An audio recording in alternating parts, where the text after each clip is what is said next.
Yes, good afternoon, good evening. Thank you so much for watching. Today we are beginning our week that is reflecting on health. And as we promised you, we are bringing you specialists in different areas. And with me, I have your own, although she's lost from you of recent, but she's your own, your friend. May I call her my mama because she dealt with us in very many aspects some years back, but she's none other than Mrs. Evelyn Lufafa, and she's a counseling psychologist, and she's the one who is going to take us into this topic that she's going to introduce to us. It is some topic which is not usually tapped in our community. Many people are having issues to do with depression. You hear of things to do with suicide. You hear things to do with mental breakdown. And she's the one who is concerned with this. First of all, we are here in Makeli in her department of counseling and guidance. She deals with young people, but she can now as well deal with old people. I don't think you're only specialized with only Makeli students. You all deal with other people. So she can say hi to us. My name is Dr. Boris Mpeka. I'll be talking to her on your behalf, and she's going to guide us into this topic. Madam Lufafa, Evelyn, good afternoon. Good afternoon, Dr. Boris. How are you? I'm well, thank you. Yes, I'm happy to find you in your office. You usually find us at church and in along the way, but now I'm happy we have found you in a very good environment. Yes. How is the counseling? Counseling is good, I should say. It's good. Yeah, but just we find both the good and the bad, but on the whole, okay. yeah, it's okay. Yes, how do you find it? Because it is, I don't think someone can come from a party and say, I want to be counseled when it's from a party. You usually find problems. Yeah. Well, the thing is, there are many things that can bring someone for counseling, but I want to start with the one word that we use these days, that we all need counseling at one point. Yeah, Yes. all of us at one point might need counseling. Counseling in itself is currently, it is seen as the first line treatment for mental health issues. Like before someone, unless someone is really out of reality, they have undressed and so on, they may be rushed to a psychiatric hospital. But someone with their issues like depression, but they can speak, anxiety, they may have to first seek a psychologist or a counselor like me to do an assessment and then know where else they should end up. So, well, someone may not, it is not usual that someone might come from a party and really come for counseling, but maybe if something happens at the party that disappoints them, maybe they go very happy, everything works out well, but you know, mental health can change anytime. Something happens and maybe the boyfriend says, you know what, I think it's over. Someone who has been very happy there will become very low instantly, and maybe they might be overwhelmed by what they are going through, and for them to save themselves or to adopt to this, they might need to speak to someone they do not know, to maybe be able to adopt or cope, you know, with what they are going through. So many other things can make someone really need to come and see a counselor. Yes. Okay, thank you so much. Now, to begin with, of recent, we have had many people committing suicide. And for us who are not counselors, when we hear such a thing, it is something new. For you, may be hearing it many times, but for us, when it happens, especially to someone you know, it is something scary. Suicide, what is causing suicide? And what is it happening in our church, or is it something that is common? Yes. What is usually, because it has, I think many prominent people are now committing suicide. Children are committing suicide. Students are committing suicide. People whom we are looking up to, like prominent people with good businesses are committing suicide. What is generally a problem? So, Yes. Generally speaking, on a general note, to begin with, I want to let you know that suicide is an emergency in mental health. So much so that even when someone just is having suicidal thoughts, just thinking about, I wish I could die, that's an emergency. Someone even going ahead to speak about it and say, if I could die, that's an emergency. Some people, even before someone takes steps to complete the decision, that's already an emergency. A mere thought about it is... Yes, it's an emergency, because you see, Boris, you love life, right? Yes. At your young age, how do you begin being there, then you think of, I die. You understand? By the time your thoughts change to, I wish I could die, they're not coming from a vacuum. There's something behind, there's a push behind this. It is very connected with the loss of hope. And by the time you lose hope, it's very connected with a depressive mind or clinical depression, because usually when people are clinically depressed, they also lose hope. They still losing hope. They start losing hope in life. Otherwise, we all love life. That's why even when someone, even those who commit suicide, at some point, those who meet them, they say they try to even, pull the rope, because the whole thing. Kind of regretting. Yes, kind of. So by the time you begin thinking, just even a thought is enough to make one say, let me go and look for help. So why, you ask me a question that, but why is it common currently? Of course, we know that suicide has been there all the time through people. And I'm hoping everyone knows what means by suicide. Yes, when you take your own life, we will all die. Yes, God, the Bible says that everything that is born will die at one point. But if you take your own life, like you decide and say, today I'm going to swallow these pills and I die, I'm going to stand in the middle of the car and they knock me, you put a rope around your neck, that's suicide. I mean, anything that you do that ends your life without it happening naturally, it is suicide. So it is something that is quite very, in mental health, there's still a lot of research being carried out, but it's still, we know very that mental disorders have always existed, time immemorial. But there are all things, because we've not had data that has been put down, what caused this, how did this person start, what were they doing, what was happening to them. But usually, rarely does suicide take place without a very major things happening in this person's life, either through the family they come from, or their personality, behavioral issues. There are so many things. Like I've said, clinical depression runs top on causing people to want to die. And also sometimes if they're not supported, they may still end up, completing these thoughts. But also today we have lots of addictions, drugs, and so on. These are all enhancers.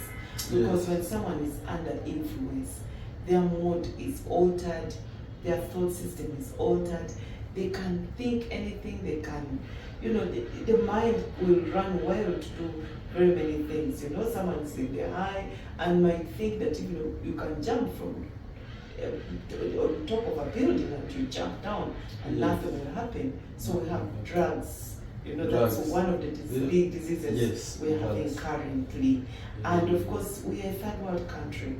Poverty, there's a big relationship between poverty and depression. When someone loses hope and they think that, I think this is the end of me, I'll never find a way out, and then we have now sports betting among the youth. Someone can also commit suicide because of sports betting. Yes, someone, many times we lack a self-awareness. We do not know ourselves so well. We do not know things that might take us off. So someone joins sports betting and puts their money. They enjoy the first time as if things are moving very well. Sports betting also the pathways that people gain the high. Yeah. The science shows that there are the similar pathways that like someone who's taking cocaine. You know, so the brain is in the friends and so on. Someone thinking of winning and then they make a loss.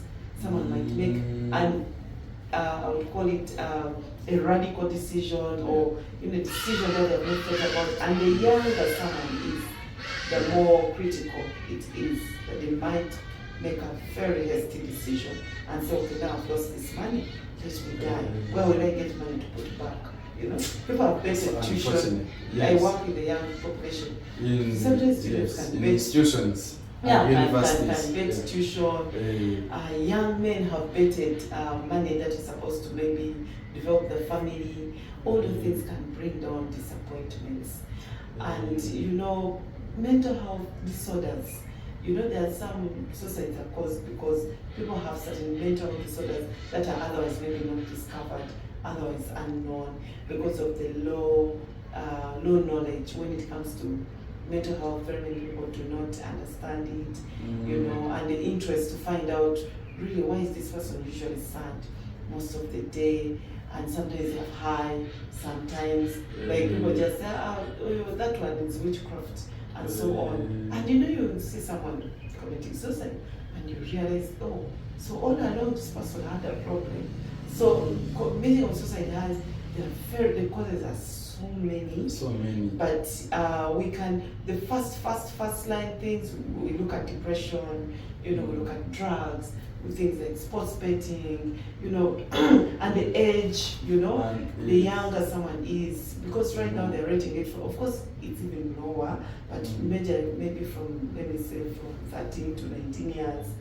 These are very quite delicate years that people can make hasty decisions, because the younger someone is, the more their decision making is quite still very low. The brain has not completed growth, because the brain also completes growth at about 25 years. So usually in that period, people's decision making is a little bit very weak. Anger can, you know, someone gets angry and says, that's why in high schools we find so many children with doing self-harm, you know, it's a non-suicidal whatever, but you get a child cutting themselves. They bleed, yes. Suddenly they can compensate for the anger. Is very serious. Yes, in secondary school, children do self-harm. It's one of the things that children do a lot, so that they inflict pain on themselves, you know, to release, according to them, to release the anger. If you wanted to fight with you, so they will cut themselves. But all that is because this is a teenage brain, needs a lot of guidance. That's why we also encourage counseling in schools for children to have avenues where they can, you know, pour out their anger to someone who can listen to them and understand them and help them to level up. And so you asked that, how about church? About church? Yeah, are they in the church? I do not think that being in church makes you immune to these usual problems like depression and so on. Except that it is a whole, because the church is a place where we all go for to get support and to get, you know, to be loved and to be accepted. But sometimes we might not find that, depending on where we're coming from. Maybe we're coming from already hurting backgrounds. And then when we come to church, sometimes you might find the love, sometimes you may not find that which we're looking for, you know. So if people are having things that they have not healed from, this might go on. So someone can be in church but struggling, you know. Maybe it doesn't want to speak out. Exactly. Or you may think when you speak out. And the church is where people have the most stigma. People do not speak about mental health issues because of the stigma. They feel, I mean, if I have God, how can I also have a mental health issue? How can we have addictions yet we are God-fearing? But I have met children in church, in rehabs, as a counselor, you know. But because we don't come there and begin saying, you see, as I was moving at a certain rehab, I found a young man called so and so. We meet them and we just... So you find Boris in the rehab, but you cannot mention... I will not mention it. I will only work with Boris, because for me, I'm a therapist. My work is not to defame your name, but to help you to get a better solution. Yes. Yes. Someone was also talking about these TVs in the children, do you think they can lead someone to grow up with that mentality of suicide? Yes. What children are watching? Social media, actually. Social media, I think in yeah, general. Yes. It's really exposing young people, sometimes for the good and also for the bad, depending yes. on what the children are seeing and how they are being tamed from home. Because some children watch dangerous movies, where they see people die and so on. Such a child's brain might also grow up not fearing such things. They might become desensitized to certain things. And yes, that can also breed a different kind of behavior in the child. So, of course, that has a lot to do with parenting, because I mean, children will not go and buy these TVs, they will not put things what they want if they are well. Yes. Parents are involved. So here I think, call so much upon parental involvement, because children do not rear themselves. Yes. Yeah, apart from those ones who maybe have not got a chance to be in more model families or informal families. But those children in formal families, if parents can do their work, even because I know, like I said, yes, children, adolescents are very, they can make very wild decisions. But still, an adolescent who has been supported emotionally from childhood by the parents, even when such decisions come, they may think twice and say, my mother loves me, my father loves me. Why is this the worst thing? Why should I do this? But if an adolescent says, why should I even suffer? After all, no one loves me. No one cares. The way how they have grown up. Yes. I think when you say that, I notice what you're saying. Yes. Because usually when you are at university, it reaches a point when you are going for a paper. Yes. But even when the course unit or the subject is very hard, some are very scared and others look very confident. Yes. So I think that is a role played by parents at some age, so that they can guide you how to handle certain stresses. Yeah. So I want to ask about drug awareness, but before we go there, what is your advice on someone who is struggling with something that he or she knows by himself, no one else knows, but because these are things which are likely to bring us suicide? Yeah, anything that is... And maybe you are, I'm assuming this is maybe a church member, and there is something that has really felt it is not allowed according to the church, or if it is not a church member, but you feel the society is going to judge you negatively. What do you think, what is the advice you can give this person? If someone is out there and they are struggling, one, I want to first let you know that you're not alone, because sometimes people feel that they're the only persons who have ever suffered with such a thing. Maybe they are the worst sinners in this world. There's so many people struggling with things alone. But the unfortunate thing with emotional issues is that you suffer alone, because it's not like a fever that it will make you shiver and someone sees you. It's not a rush. People might not see, so you're the best person to take a bold step and get someone to speak to. You don't speak to everyone. Sometimes you need to know, who can I speak to? If it's a church, who is not going to reveal these things to someone else? Because a problem shared is a problem half solved. In the church currently, we are having departments like counseling department. Yes. And usually, if I'm not mistaken, sometimes those counseling departments are having professional counselors. Yes. If someone is a professional counselor, we know very well that they are taught, they know how to keep confidentiality, because this is what they are there for. They are guided by ethics. So what brings issues, people are not comfortable with people they know, because they feel this person might speak my things with someone else. If you're that person who feels you do not trust, then look out for someone outside, maybe a counselor there might be Christian counselors, but maybe they're not in your church. Sometimes People can call me and they're from maybe a different church and I'm from a different church, and we have our sessions. So you also go to all those big places? Yes, And I'm you invited help to them. churches. I do To mental mosques health awareness talks and- a lot. Oh, Everywhere, yes, even if it's a yes. Pentecostal church, Yes. as long as they have invited me, because everyone has mental health. We all need mental health awareness.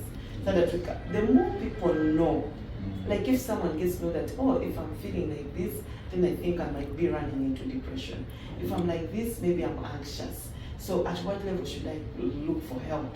So we teach people and guide them on having at least a level of awareness. So that because by the time someone reaches, apart from people who are having mental breakdowns like disorders, yeah, who sometimes the relatives are not able to see or are not able to act quickly. But the people who are having these usual mental health issues like mild to moderate depression, anxiety, and then it's not handled, that's how things go slowly into clinical depression. And then this person even commits suicide, you know? Yes. And yet they didn't have a mental breakdown, that maybe they walked on the streets naked and so on. But the things have, you know, people keep moving slowly. You know, what they call a mental health continuum. What is that? It's like whereby we can know the people who are in the green, that means you're in optimum health. But sometimes you can move to the orange. It means there are a few things that are disturbing you.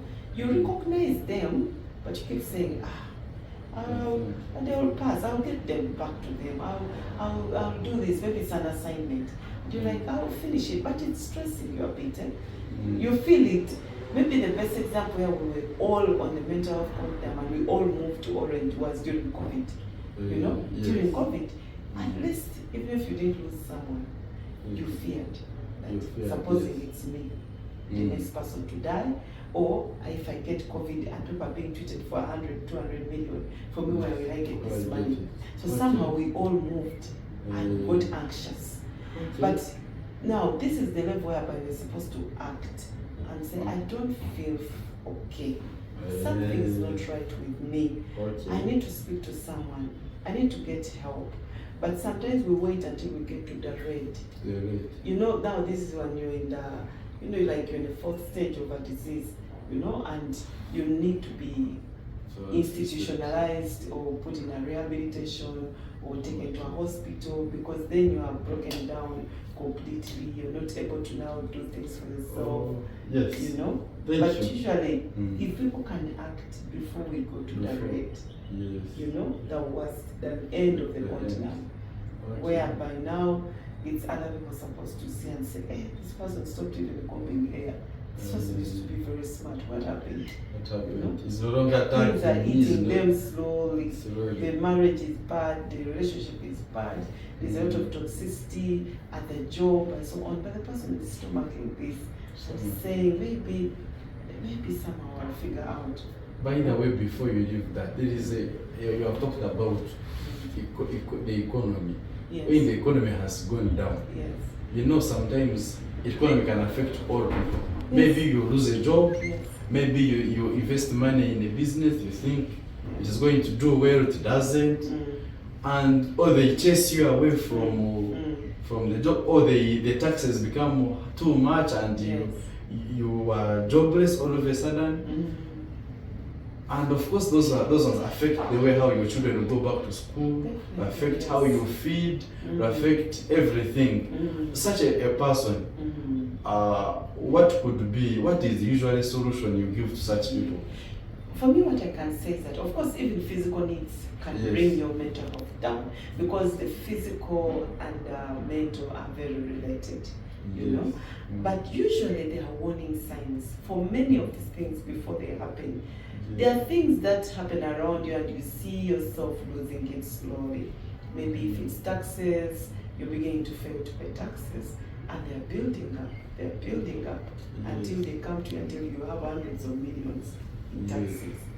At one point, maybe you were evading, you were managing, and at one point you're not managing, you know. Some things, the economy, we can see that things are not good. So there's a lot maybe we could do at that time. Some things may be out of your mind, you're out of your hands, but also these first warning signs can help one to start to prepare, to start to plan. That I see my income is going down. My children are in international school. I pay millions of money. Am I going to be able to pay this money again? What can be adjusted? Can I speak to the children to know that this is what is happening, children? We might have to adjust a few things. Can I speak to my wife? I borrowed a loan, and I thought that 50 million was very little money for me as a businessman. But I'm realizing at that time. But I'm realizing by now I've not paid even a quarter of the money, and the bank is on my case. They might come and take the house. My wife doesn't even know about it. And you know, I'm a man. I have to be a man. But a man will be a man until they come and pick him, take him to prison, and then they take the house, and then they scatter him. So I don't know what is better, to wait until everything is at the worst, or to be bold and maybe open up to this dear wife and say, now there are these issues we are facing. The woman may not have a lot like you think, but when you share, the person can say one thing that will make you remember. Your community or your wife, yes, they have to something to do in this, yes, in the prevention that's of what suicide. You do. Yes, that's what you do. Because now the poor man will go to his bed, he sleeps, he's sad, he's tough at home, beating up children, maybe quarreling all the time, and he's cursing things. You know, I just watched a movie and I felt that this happens, where a guy used to, I think, work in the company and used to cheat little money in cents, in small shillings, and over years it had gone to billions. And the company did auditing, and they found out. And this man, every time he used to go, he could speak alone. And the family was saying, what's wrong with that dad? He could keep doing, shaking his head, banging tables. You know, things were, because they were now coming, he had to relinquish all the property he had acquired. He was a rich man, you know, billionaire. But now, all this money was in shambles. So he could not tell his dear wife, because he felt he would get ashamed. And all I remember is that man started by planning how to finish his family and finish himself, because he could not bear seeing his children suffer and his wife. Now, those were all his plans. One, he started planning by went, shot one, the first child, shot the second child, the next shot the wife, shot himself. Biological children? Yes, biological children. When things have come to the mental, so I think you know, need someone to speak changes. out. Yes. So, but if he had just spoken to the wife can say, oh no, this maybe she might.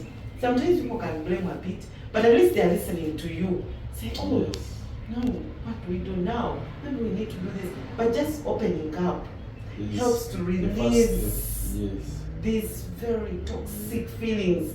How will you plan to kill that person who is you're speaking to? But now you are alone, you think your wife will never blame you, you look stupid. So the best thing is let me complete the entire family and myself and clear the whole ground. Yes, so mental health issues can be that bad. Yes. Since now you are in Makere University here, at least I know you know how to handle the young adults very well. Now, things to do with the retakes.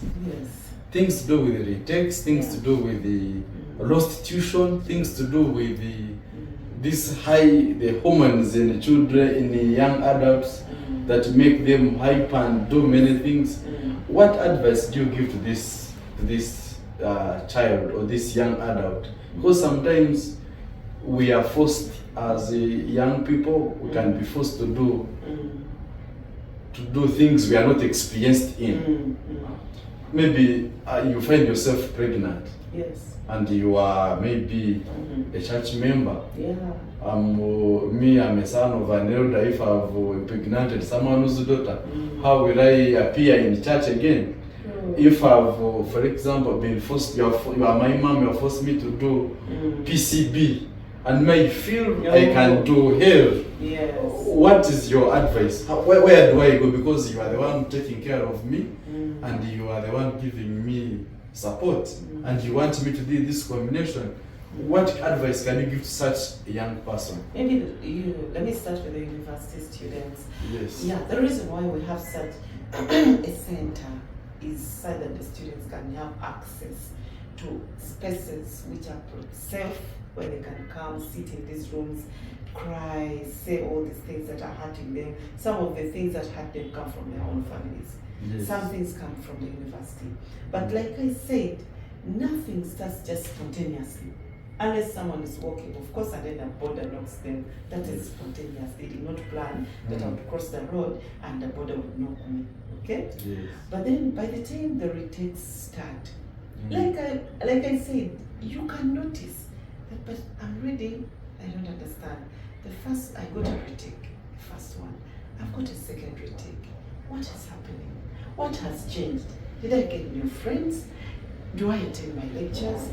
Am I having issues? Do I love my course? Like, there are these things that should be reckoning in your mind. So when, in fact, the students I've spoken to, some of them who have come many years after, maybe they're 28 years, they're 29 years, they keep saying, if I had come here before to speak to someone, maybe I would not be where I am. Meaning, because students can need to storm out of the university and they don't even go out officially.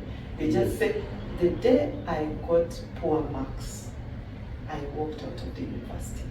Just because like somebody doesn't expect. Because they feel, how do I, especially this, we call them high achievers.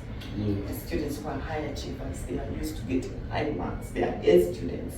So the day they get low marks, they fail to get in touch with that. And so sometimes just speaking to someone will help you to level yourself again, learn new coping skills, learn a bit of resilience, and maybe learn where are the loopholes, where can I fix? Because you have the knowledge, but when you are so stressed, you stop thinking. So you need someone else to help you. So all this can be supported if someone comes in early. But now things that might be, now like children being forced to do combinations. Like, you see, that's why. And now the challenge is they are vulnerable in terms of finance. Yes. They are being supported on a condition that they must become either lawyers or doctors, like their fathers want them to be. But they are, for them, in their bodies, on their hearts, they have specific things they need to achieve in life. Yeah. Because the truth is, everyone has this thing that they want to be or to do, that they feel, which is honestly, I would call it a right, or to be the best thing. But now when we want to involve parenting in this, is that sometimes even parents can be ignorant on how to maybe bring up such subjects. Because yes, you can support a child by exposing them to very many things. So the child can be exposed to the sciences, to the arts, and then also how are they performing? The children who are forced to do a combination, but yet it's something that they are getting maybe 30%, you know? Or it's something that they deassociate themselves. Or there's a reason why this child does not want to do this combination. Has anyone, or even the parent, sat down to say, okay, let me know, what are your biggest fears?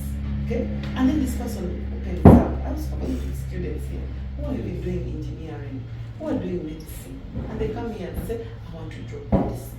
And it's in second year. And you ask yourself, okay, how did you get here? So we go back to primary, what was the performance, how did you, and they said, you know, my mother says in their brand, we are doctors. So if she wanted to be a doctor from Harvard, I feel this is not where I want to be. And I want to has something else in mind. Something else. Of course, they'll be threatened by parents, I will not be for if you do this. But some children who are adults, like someone in the university is an adult, you might threaten them, but they will go and change. They go to IT because that's what they feel, you know. Because we parents are coming from sometimes parents are coming from an old school of thinking that if you don't do medicine, engineering, education, you understand. But now there are many kids on the block. There are many courses. There's a lot in IT. There's a lot of foods in nutrition.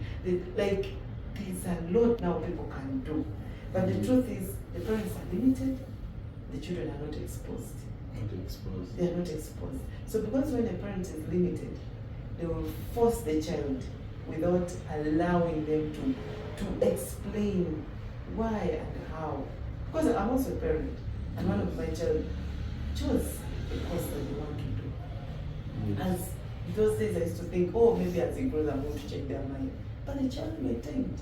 So why would I be on this child and say, you must become this because this is, but this is not what they want to be, and I'm not the one going to sit in that class to do that course for them. But some children may not have knowledge. So if they don't have knowledge at all, maybe they might need parental support to expose them and say, how about this, how about this, how about this? What do you think? What is good? So some children do not know, but some children know what they want. They have said to me, I want to do art. And then the parent rubbishes. You know, art is support. If someone loves a horse, even if they are doing art and painting, they will succeed. If that's what I because it's going to do it with the whole. Do it with a passion. How about being a medical doctor who doesn't work well? Who's going to back at patients? He's going to back at patients. He's going to give bad treatment. We will lose our patients because this guy was forced to do the same. Yes. So children need support, but also they should be given an avenue to speak their mind. Yes, thank you so much. So before we go to drug, yes, is there any final remarks you can talk about suicide? Can the final statement on suicide? I think we should still know that suicide is an emergency. An emergency, and if someone is out there and has suicidal thoughts, it's time for you to go and speak to someone. Someone who can support you. If you can't get someone, go to a clinic. Even these nurses have heard about suicide. They might send you to someone who is specialized to support you. And if you know of someone who has changed their behavior, your family member is always locking themselves in the house, they're posting death things on their status, they're putting coffins, they are putting death songs, it's good to take some steps, be close to this person, do not leave them alone, try to be around them and try to ask them if they need help, how you can help them, by not asking them that you want to kill yourself, but saying, do you want to talk or do you want me to help you? How do you want me to help you? Yeah? Is everything okay? Sometimes people have posted these things on WhatsApp, on status. Hey, before committing suicide. In fact, many people who commit suicide will have spoken about it. They somewhere, somehow, in their words, one time I'll die, one time I'll kill myself. To be keen with our friend's status and statements. Yes, someone even puts and says, one time I'll die and, okay, one time everyone will get rid of me, this suffering will come to an end one day. All these things one day are going to end. Then post, and young people are very good at putting an on status. They post death songs, sad songs. Some of them are so bold that they even put a coffin. You know? Hey. Yes. And then when after they carry out the suicide, the people say, "Hey, one man, I saw one time on status." It was there. So I wish we could help people before they take steps. So of course, sometimes it's hard. It might go beyond you. But let us help where we can. We see people beginning to be changing extremely in behavior, doing things that they used not to do. They no longer come to the dining table with you. They prefer being alone. They are losing weight unexplained. You know, they no longer, they withdraw. You're in a party and the person who comes and sits alone.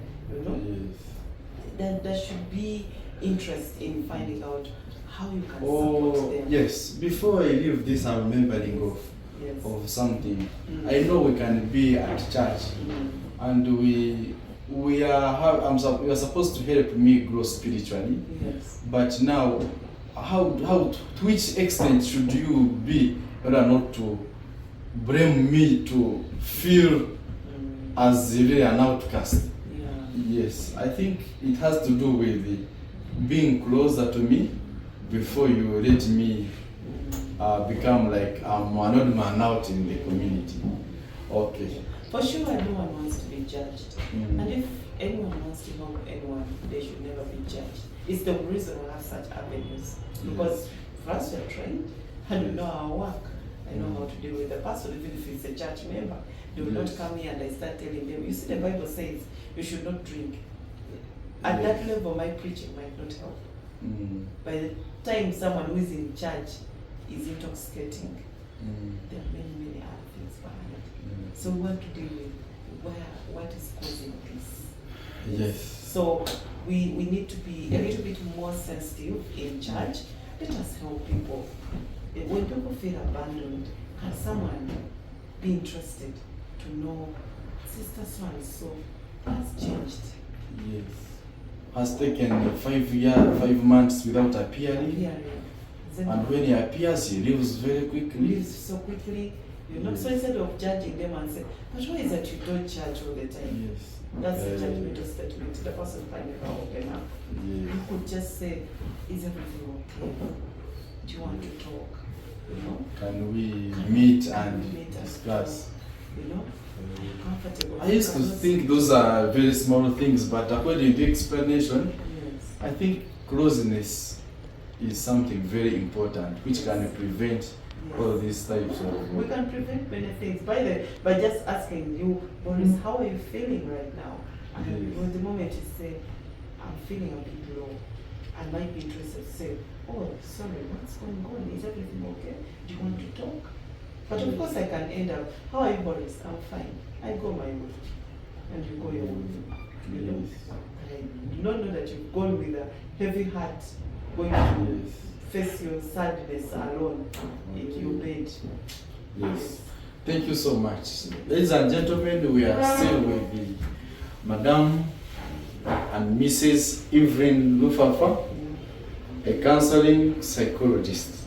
As you have heard from her, she's really good in this field, and I hope we should utilize her. I hope this is not the last time I'm coming to this office, because these words cannot be finished only today.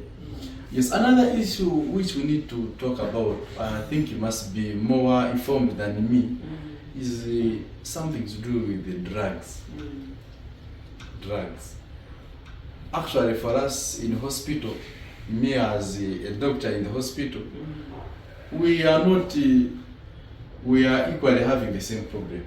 We are also using, my colleagues or other doctors in the hospital also use these drugs. You hear someone has died because of this complication due to using pethidine or to using other types of drugs. Is it okay? It may not be only be pethidine, but also other drugs.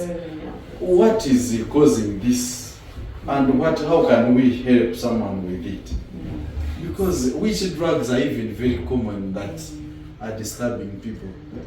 I think drugs currently is one of the key things that is really finishing the young population and also a bit of the older population. Yes. Why we target the young population is because the younger someone starts to use drugs, the more they risk to become addictive, because usually they might not stop.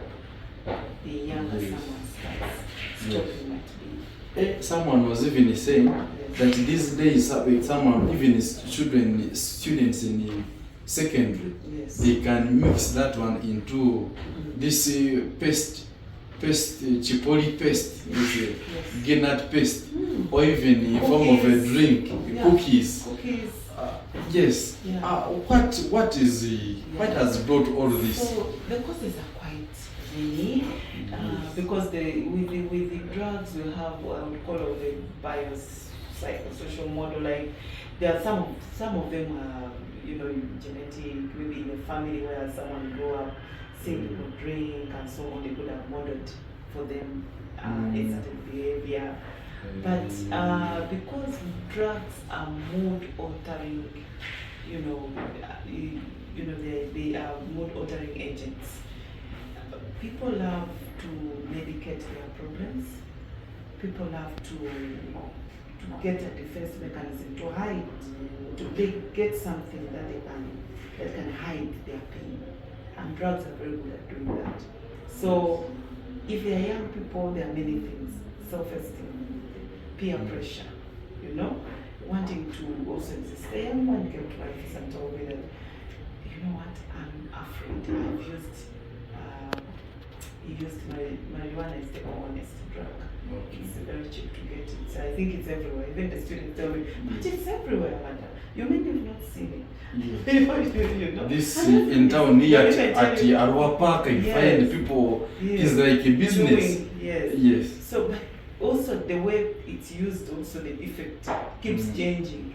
For those who take the, who sleep, those who inject, those who chew, the effect keeps changing according to how it's used. Even a friend of mine brought for me some meat. It was spiced very well in Luwombo. Only to get, there were some leaves. That is how they press it so well to become like leaves and. I hope that you weren't just some spices and they confused you. Maybe you got some anxiety because. And he said, you're tasting. He said, this is something nice. But I think it is not something nice. Yeah. So the thing is, because they are mood altering agents, now the causes are too wide. When we go in the young population, like I've said, usually peer pressure. Young people keep thinking that everyone is using, those are the words they use. But usually not everyone is using. But because they have seen a few people maybe who have more influence than them, who seem to be happy, and they think that maybe everyone is doing that to be that.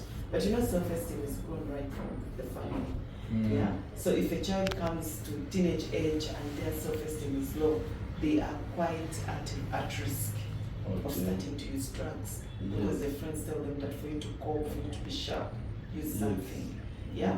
Now, also other things like maybe wanting to, to exist in a group, to be part of a group, that can lead someone to begin drinking. But also not facing problems. But there are also others which are, we have those which are very local and those which are a bit not local, because some high class friends of mine, they say for them, as young ladies, they use shisha. I don't know whether shisha is more spice than the other.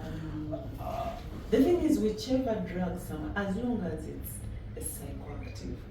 Many people have even argued and said shisha is just nothing, it's just smoke and so on. But I mean, it changes brain cells. As long as someone's mood alters into something else, someone who is very sad, all of a sudden becomes very happy. So someone who is very hyper, all of a sudden becomes very calm. So depending on, because everyone uses drugs according to what they want to get. Alcohol is a drug, marijuana is a drug, cocaine is a drug. But there are those which are common for the young, Uber and so on, which they get at any time. So anything that is psychoactive will alter the brain chemistry. And because the drugs touches the brain, that's why we have that issue of addiction. So because when someone is not helped quickly, they move into addiction. And addiction is hard to treat. It's the most expensive to treat. Our country is too poor to even manage. The budget we have cannot even manage to treat addiction at all, because addiction is very hard to treat. I mean, some people, yes, we have a lot of hope that people get cured, but by the time they cure, the budget alone, the money spent on one person is a lot of money. Sometimes families go bankrupt, sometimes families give up on their own people. So that's why I'm more interested in prevention, because if we can prevent more young people from starting, then we'll save a nation. Because once the young people start, when the younger someone is, the more dangerous for them. As long as someone is below 25 years and they're starting using, that's very dangerous, because they rest, they go into addiction. When someone is older, the things that make someone older to start using are usually lack of coping strategies. I've lost a job, I've lost a relationship, and I think I'm sad.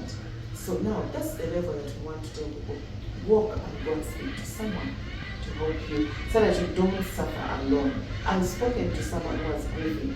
Grief is one of the things that people usually throw somewhere, but grief leads very many people into behaviors they've never thought of. Someone who lost their father many years ago, and as a counselor, they come and one would wonder how could losing a father make someone start drinking. But this lady was a high-profile woman, a woman who is a single mother, a woman who had lost a lot. She had the money, Yes. but she did not have a male figure in her life supporting Yes, her. So the male figure was her father. He's the one who would help with the children, looking for schools, help her buy land, advice, go on this job, that is not good. And this male So figure that one is also very important. yes. So this male figure does. And for her, she felt her world is shattered. Who is going to help me with these children? They don't have a father. Who is going now to help me to again now? How do I go buy land? Who am I going to call? I've been calling my father. So everything is lost. She started sleeping in bars. She, a nice woman, drinking till then she goes to her children. She, where are you coming from? That even stresses her the most. So she goes back. But one time someone spoke to her. She came for counseling. So we took her through grief sessions, and she managed to grieve properly. How long are those sessions? It Because depends. it is something you have not had before. Yeah, Is this like grief. a year, like No, 2 no, years, no. like months? No, it depends on the level that the client comes. You can have 6 sessions. You can have 5 sessions. You can have 10 sessions. It depends, but not really. A year, that would be only follow-up maybe if something is outstanding and the person still needs to continue coping. But the truth is, I've taken some people through just brief sessions, and maybe a year after they've called me back and said, you know what, Evelyn, I even quit this thing. I'm no longer drinking. Why? Because they were not drinking because they want to. That's why now, when you judge people, you have to be careful. But they got a friend who is not going to judge them. Drink and sleep. Many people would come to me, especially the older ones. I'm failing to sleep, so sometimes I drink. And so we want to work with what is this thing that is making you to fail to drink. So that's what I'm saying. For the older people, usually there are those issues, either broken relationship, grief. Grief can even losing a job will create grief because when you make losses, you grieve. A disappointment. Yeah, disappointments. So fear to look at your lion, to face your lion, can throw you in a danger of starting to use psychoactives so that you can hide behind them. But the problem is they are also not very good friends. They are only good because maybe they don't judge and so on. But the problem is they don't take away the problem. There's one doctor whom when one of our colleagues died because of this addiction, consequence of this addiction of bethadine. So I was asking my colleague, said, have you ever used this drug? He said, yeah. He said, when you take it, there is a way how you feel so sweet. In a way how you cannot explain. So I think now to such educated people who even know the consequence and the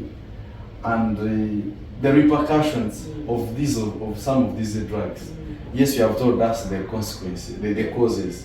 What would be the solutions of this? Yeah, the thing is, one, and maybe some few consequences if you can maybe highlight a few. Yes. So one of the things is, like I said, I believe in prevention. Yes.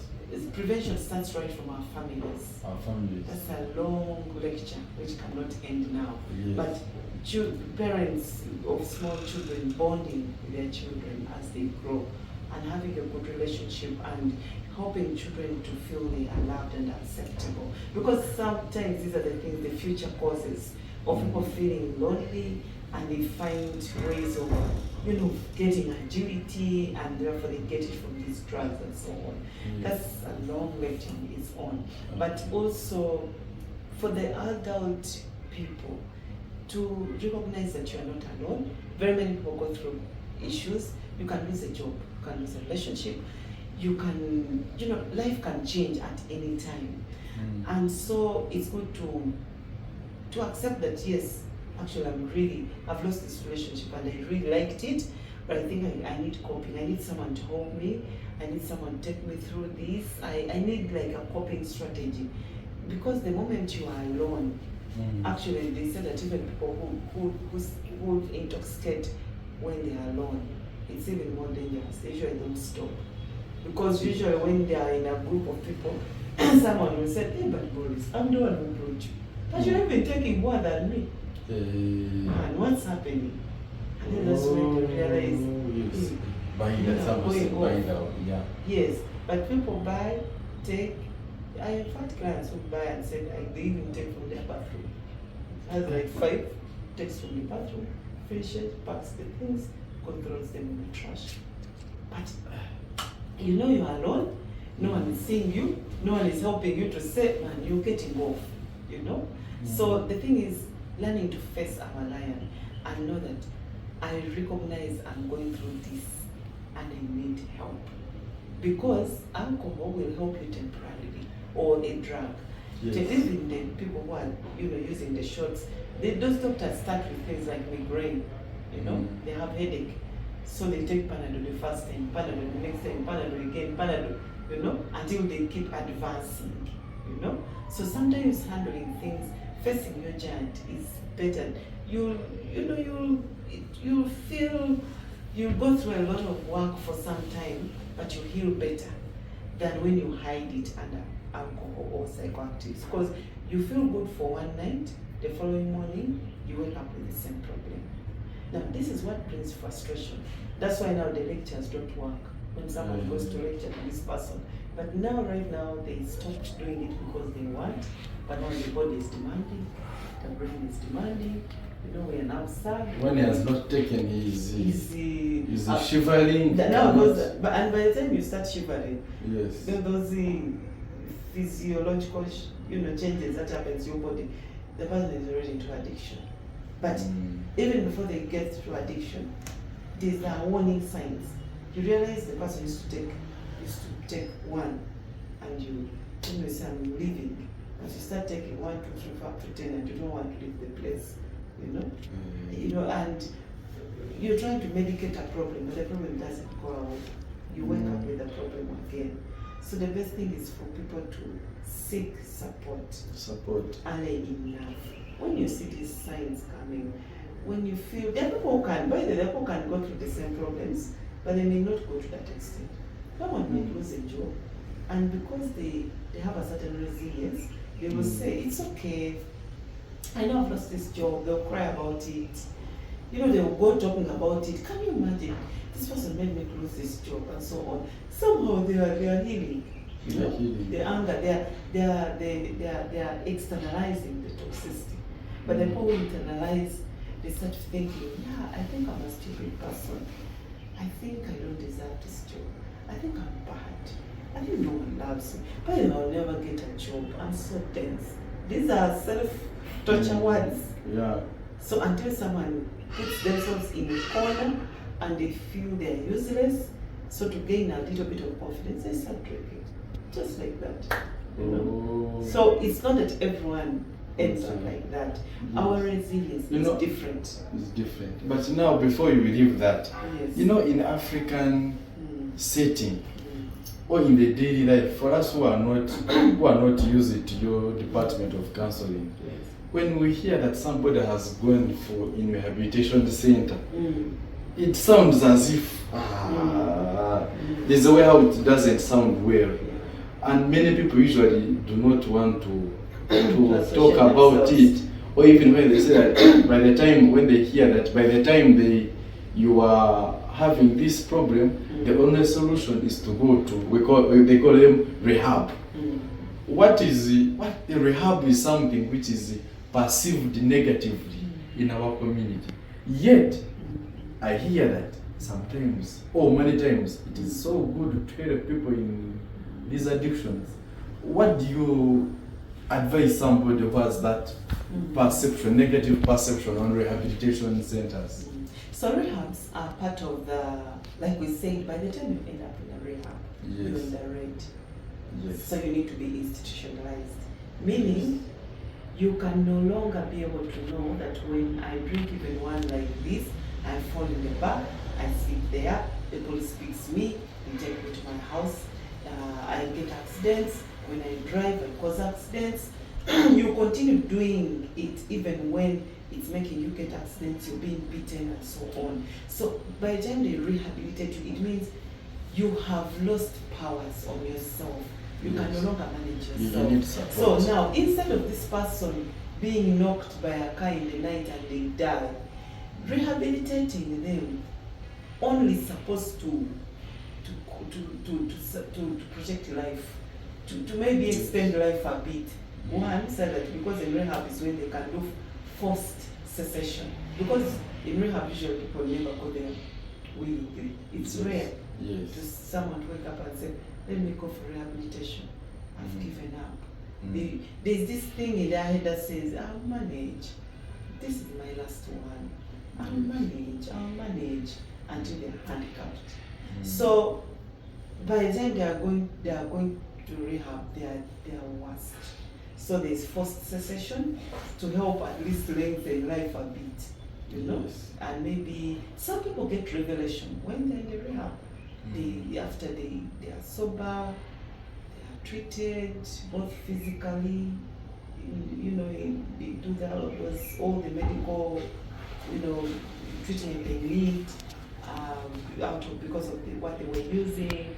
And then also they give them psychological treatment, they see counselors, so they need doctors, psychiatrists, counselors. That's why I said it's expensive.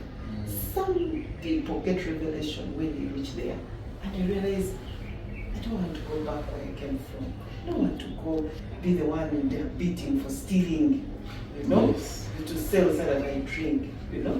And they are supported. Relapse is high, but it's better than someone who continues falling on streets and cars come knock with them. Children have been knocked and the parent wakes up in the morning and finds their son dead on the road, you know. So if they were taken to a rehab, better, they rehabilitate them, force them to stop, and maybe if they relapse again, okay, they'll have still got time to be able to heal and be told that this is where you are, you want to continue being here. So rehab is not bad, but I would wish we could even help people before they end in rehab. Because first of all, rehab is expensive, and not everyone heals when they go to rehab. Like I said, it is forced. So if they have just forced you and put you in rehab, boom, they treat you very well, you recover a bit the moment you go back, because this person has no will, self-will, to say, I don't want to go back. They'll still relapse. They've probably been in rehab 10 times. Yes, so rehab will not like stop the person and say they will never bring up here. But rehab saves life that would have been maybe lost at that moment. Some people have got revelations. Some people have relapsed over and over until they died. What are revelations? A revelation like someone saying, me as Boris, I'm sick and tired of going back to this kind of life. I'm not going back to drink. I need help. What can I do? At that moment, that person in motivation interview will say they are, I've forgotten, because even motivation, there are steps. There are people who go to the rehab when they are not even contemplating to stop. But when someone has moved to the second stage and saying, I need help, I think I want to stop. Now you can work well with this person. Because then you get to realize, oh, the reason why they relapse, they have anger management problems. Can we help you to manage your anger? Someone annoys you, and instead of speaking about it, you go buy a one-on-one and you drink. How about if you learn how to manage, we give you skills, you know? Some people are sad. They're coming from divided, broken families. We need to take them through that. Some people are suffering. There are many things, the causes. And then they also join support groups of many people who are recovering, you know? So this person's healing is much better than one who has been thrown in the rehab. They treat, They finish, they recover a bit. The moment they go back, they even begin abusing everyone. Stupid girl. Whoever told you to take me to rehab? You know? Yeah. Who told you that I need a rehab? They again bring, follow the roads, they take me back. Yeah. So they are very much, so that's why people who do not understand rehab and they see people relapsing, they usually say, when people go to rehab, they get worse. But addiction is a brain disease. This is a brain disease, so it is a highly relapsing disease. That's why we say best for no one to start. And unfortunately, educated people have this problem. Yes. Uneducated can have It the doesn't ones with isolate. jobs, the Yes. ones without jobs, Yes. with the money or Yes. without money. Yes. It doesn't isolate. Yes, this is really nice. You have talked a lot about this, as as I had requested. This shouldn't be the last time I'm coming here. Yes, thank you so much. I don't know whether they have a last word you can talk about these drugs as a bit before we leave Makere University Department of Counseling and Guidance. Yes. So for me, because I know we'll have church members who will watch this, I would love to encourage church members that let us stop the stigma. Let us identify people who seem to be having issues and connect them to right places to get help early enough. And for those who are parents and who have children, let us know our children very well. Let us help in the prevention of drugs, because let's know that drugs are everywhere. Sometimes as we are denying, they're in our houses. And you might stay with a person who is doing drugs for many years and you never know, because we do not take keen interest in looking at what are the changes, what has changed about this person. We usually mind our business. So let us be more proactive, but not to judge people, but have the heart to want to help. See people changing and connect them to where they can get help. You may not be the one to give the help, but you can be very good at identifying to connect someone to support. Thank you so much, and God bless you. Yes, thank you so much, Madam and Mrs. Lufafa. Evelyn, a counseling psychologist. Her office is welcoming, and she's always here in Makere University Department of Counseling and Guidance. She's welcomed us very well. Dr. Boyce is my name. Thank you for watching. We meet in the next session. Thank you so much.